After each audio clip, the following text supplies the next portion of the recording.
Dah. Assalamualaikum warahmatullahi wabarakatuh.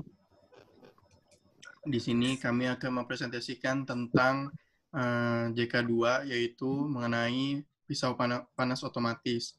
Kami perwakilan dari kelompok 4, mempunyai 4 anggota dengan ketua yaitu Nadia Hasnah, dengan anggota yaitu Rahma Laila Sahar, ada Rama Aldovi, saya sendiri, dan Rizky Aulia Absah.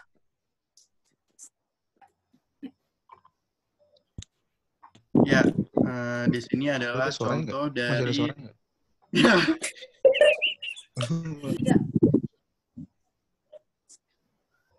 Ya, di sini saya akan menjelaskan fungsi dan mekanisme cara kerja dari pisau panas otomatis ini. Di sini terlihat ada 4 bagian dari pisau pemanas tersebut. Pisau pemanas ini mempunyai ukuran tangan dengan panjang 12 cm dan panjang dari mata pisau tersebut panjangnya kurang lebih 11 cm. Nah, cara kerja dari pisau panas otomatis ini tidak hanya untuk memanaskan roti bakar saja, tapi bisa untuk memotong makanan maupun sayur-sayuran. Nah, di sini pisau panas otomatis ini sangat efisien dan efektif, yaitu karena memakai baterai. Next slide selanjutnya. Ya. Iya, di sini pisaunya sangat efisien dan efektif karena pisau ini mempunyai power supply yaitu dari baterai dan mempunyai heating element yaitu pemanas dari pisau tersebut, dan juga mempunyai on-off button yang dimana on-off button ini tidak pakai switch, itu sudah menggunakan tombol layar sentuh. Dengan hanya layar sentuh maka heating akan bisa memanas. Dan di sini kelebihan dari pisau ini juga yaitu mempunyai switch, yaitu pisau ini dapat dilipat apabila tidak ingin dipakai. Hal ini dapat membuat pengguna jadi lebih efisien dan efektif dan lebih ya. Iya, jadi di sini ada customer persona niche pelanggan. Jadi persona niche pelanggannya ini ada penjual roti bakar. Penjual roti bakar ini membutuhkan alat yang dapat membuat proses pemasakan roti menjadi lebih efisien dan efektif, sehingga dapat meningkatkan kepuasan pelanggan. Penjual roti bakar ini bernama Nina Posa, berumur 30 tahun, bekerja sebagai pengusaha, dan berstatus menikah, beralamat di Cimanggis, Kota Depok. Nina ini merupakan seorang penjual roti bakar di sebuah toko. Ia bekerja di toko tersebut bersama dengan 2 orang karyawannya. Nina ini seorang pekerja yang bekerja keras dan pantang menyerah. Untuk membangun tokonya sendiri, Nina ini tanpa bantuan dari orang lain, dan ia menabung dengan sangat giat dari penghasil pekerjaannya sebelum memiliki toko sendiri. Nah, sejak dulu, Nina ini memang tidak menyukai bekerja di bawah perintah orang lain. Jadi, ia lebih senang untuk bekerja sendiri sehingga ia memutuskan untuk membangun tokonya sendiri. Next. Ya, next. Ada persona pengguna awal yaitu ibu rumah tangga. Ibu rumah tangga ini membutuhkan pisau atau substitusi dari pisau untuk memotong butter sehingga dapat membuat roti atau hidangan lainnya yang menggunakan butter itu dengan tidak membutuhkan banyak waktu. Ibu rumah tangga ini bernama Zara Alin. Dia berumur 25 tahun, bekerja sebagai ibu rumah tangga, berstatus menikah, dan beralamat di Kemang, Jakarta Selatan. Zara ini merupakan seorang ibu rumah tangga yang menghabiskan kebanyakan waktunya di rumah untuk mengerjakan segala pekerjaan rumah.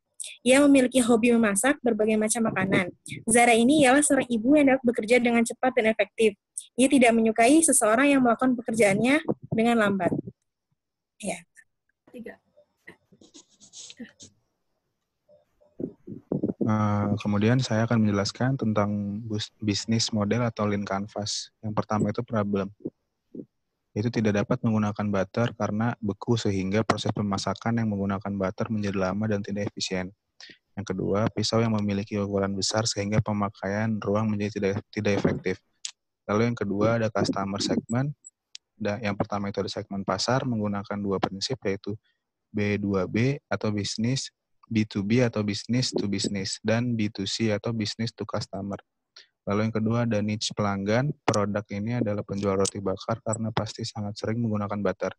Yang ketiga ada early adopter. Produk ini adalah ibu rumah tangga yang sering menggunakan pisau untuk kegiatan memasak sehari-hari. Yang ketiga ada unique value proposition. Yang pertama ada pisau multifungsi yang dapat panas secara otomatis sehingga memudahkan proses penggunaan butter dan juga untuk kegiatan pemotong lainnya. Yang kedua ada pisau yang efisien karena dapat dilipat dan dapat dibawa kemana saja. Yang ketiga ada pisau menggunakan baterai sehingga sebagai daya sehingga tidak menghabiskan banyak listrik. Lalu ada high level concept, yaitu menggunakan sensor untuk menyalakan dan mematikan heater pada pisau. Yang keempat ada solution. Solution yang pertama yaitu pisau dapat panas dengan otomatis dan produk memiliki harga yang ekonomis dan produk tidak menggunakan kabel sebagai penyambung daya. Yang kelima ada channels. Yang pertama dari mulut ke mulut, media sosial, iklan, testimoni pelanggan. Dan yang keenam ada revenue streams, mendapatkan keuntungan tiap pembelian satu buah produk. Lalu pengiklan di tempat yang strategis dan marketing atau pemasaran yang baik. Lalu yang ketujuh ada cost structure, yaitu yang pertama biaya untuk gaji pekerja, biaya produksi, biaya gedung dan listrik untuk pabrik, dan biaya toko retail.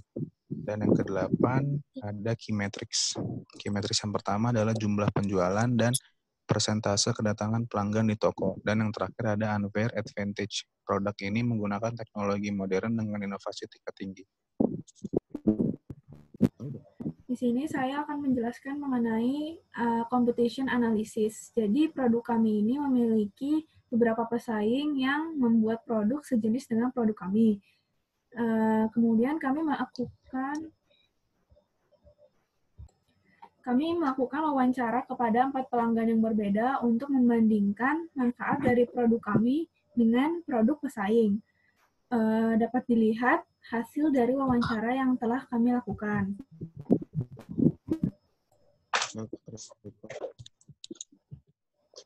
Berdasarkan hasil yang telah kami temukan, dapat diketahui bahwa produk kami masih memiliki keunggulan yang jelas tidak dimiliki oleh pesaing lain, yang artinya produk kami memiliki tingkat inovasi yang tinggi dan juga daya saing yang tinggi, sehingga produk ini layak untuk dibuat dan dijual. Terima kasih atas perhatiannya. Mohon maaf jika ada kesalahan. Wassalamualaikum warahmatullahi wabarakatuh.